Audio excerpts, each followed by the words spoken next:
everybody, this is Derek, aka Zuggy, with ZugGaming.com and DominateWowGold.com, coming at you today with a brand new series on gold farming tips. And this 5-part series that I'm starting today is going to be a part of my Zuggy's Gold Mastery mini guide.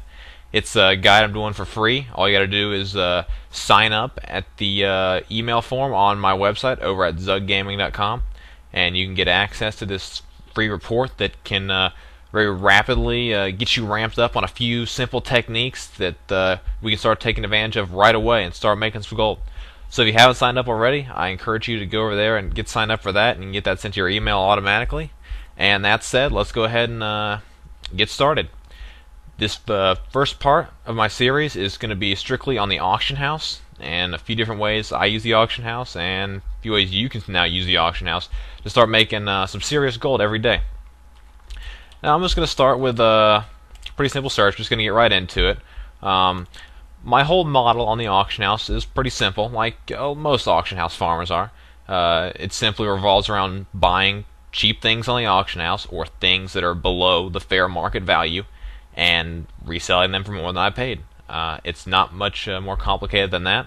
It's an easily repeatable method, and it's something I use on a daily basis to make a nice gold income. So while we're here, I'm going to just do a quick search on one of the more popular items I usually find some good buys on. We'll do the Greater Cosmic Essence, and we'll see what we have. And as we see here, we have several for 21.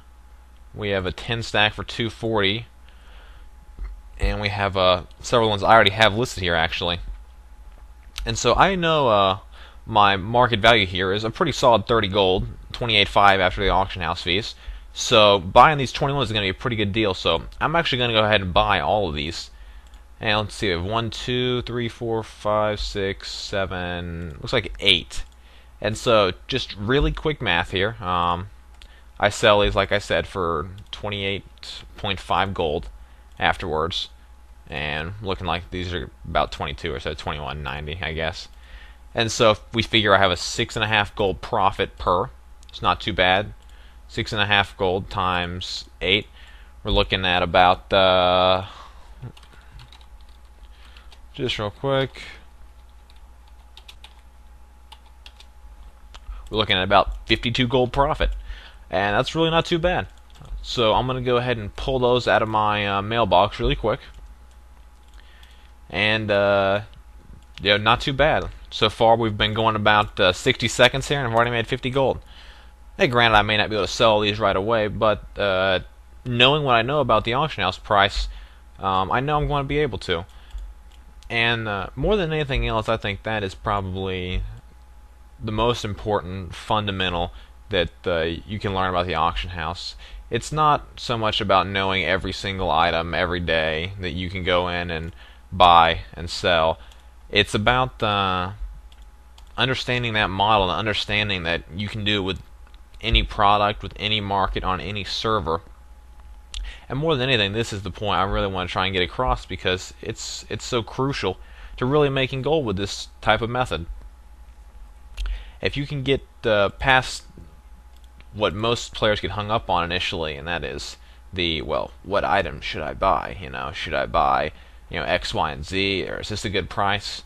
If you can get past all that and really just get to the core of what you're buying, you can make a lot of gold.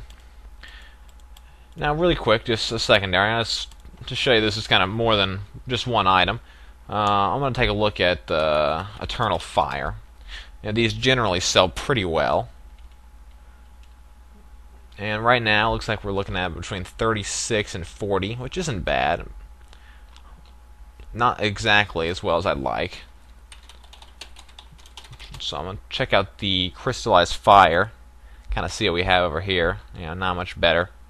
So nothing really looking great there today. Let's check out the Dream Shards. Oh, here we go. I've got a few Dream Shards for about 13 gold. And while these aren't, the highest markup item, granted, we can still sell these for a fair bit. So I feel pretty comfortable buying all these ones for under 14. So I'm going to go ahead and pick all those up. knowing that I can probably sell them in a couple of weeks for, you know, even just say worst case scenario, maybe 16, 17, 18 gold. I'm still making between 3 and 5 gold profit per times. Looks like about 6 or 7 here, so that's not bad. So it's just a nice, easy way to pull in a solid gold income every day. And this is something, as I mentioned before, I do it with a lot of items and a lot of different market niches. And this type of knowledge is just something I've slowly accumulated over time, so I have a really firm understanding of all these markets. And once I was able to gain that understanding, I was really able to just see this type of strategy explode for me and start pulling in thousands of gold every day using it. And so it's definitely something I encourage you to give a try. Take a look on your server, see if you can find items like that you think you might can sell, and go for the buy and resell. More than anything else, you just got to get started with it. Rome wasn't built in a day, and neither is your gold empire. So more than anything, just get out there, buy some items, see if you can sell them, and go from there. Well, guys, that concludes part 1 here of my 5-part gold tip series. Make sure to check out part 2, and I'll see you next time.